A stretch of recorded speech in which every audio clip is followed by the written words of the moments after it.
Wars, the Honor Guard. It's great to be here in rededicating this memorial. I remember 5 years ago when Sheriff Ralph Froelich and members of the Vietnam veterans here in Elizabeth were raising the money for this memorial.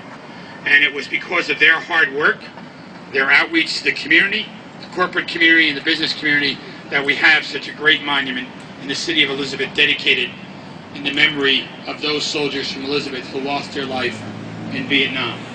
And the story of James McGovern is a very interesting story. In 1954, when he was shot down, he was actually the first American life to be lost in the Vietnam War, as Herb was saying earlier. And now that we add him to the memorial here because he was from Elizabeth, it's fitting that his name is incorporated in our community for years to come. So I thank all of you for taking the time to come out here today in this rededication, not only remembering those names who are on the wall in the past, but also taking time out to remember James McGovern as well, who was just added to that wall. And if it was not for the Vietnam veterans in our city, this dedication would have never happened.